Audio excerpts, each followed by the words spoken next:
Hello and welcome back to my channel. Tonight we're going to be reading from Disney and Marvel's superhero storybook collection. Tonight's story is called Professor X.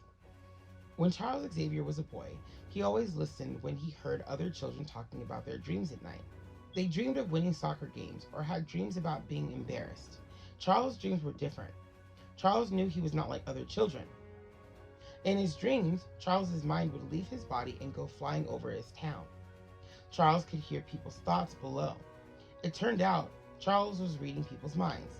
During his studies, Charles learned he was a mutant. He knew that there had to be others like him. Charles traveled the world looking for mutants. In Egypt, after a long day of searching, Charles went into a cafe. When he walked in the cafe, he could not relax because he felt something he had never felt before. There was another mutant nearby. Charles made eye contact with a large man in the room. He was really the mutant known as the Shadow King. The Shadow King immediately recognized Charles as a mutant too. The two mutants spoke in each other's minds. "Join me, and together we can have all the power and wealth you can imagine," the Shadow King said to Charles in his mind. "And spread fear and misery wherever we go? The strong prey on the weak," said the Shadow King. "No," Charles responded. "We must use our powers to help humanity, not enslave it." "Fool," the Shadow King replied.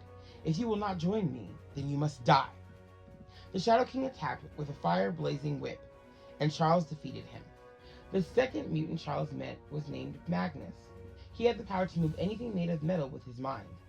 Charles and Magnus became fast friends, but they did not always agree. One day, Charles heard a commotion at the nearby hospital.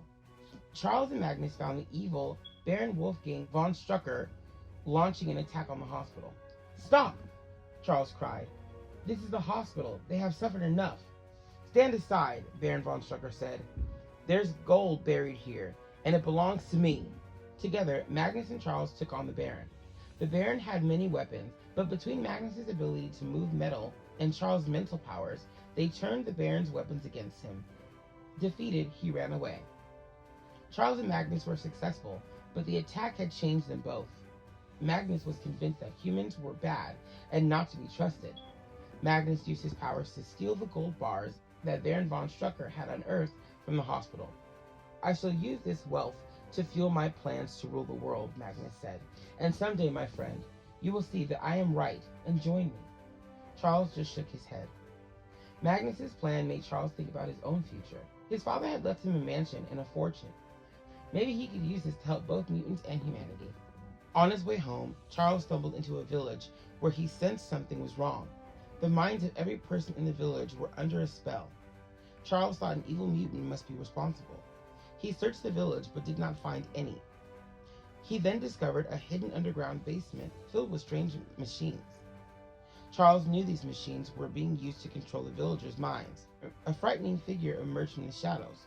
"What are you?" Charles asked. "I am Lucifer. I am not from here," the alien said.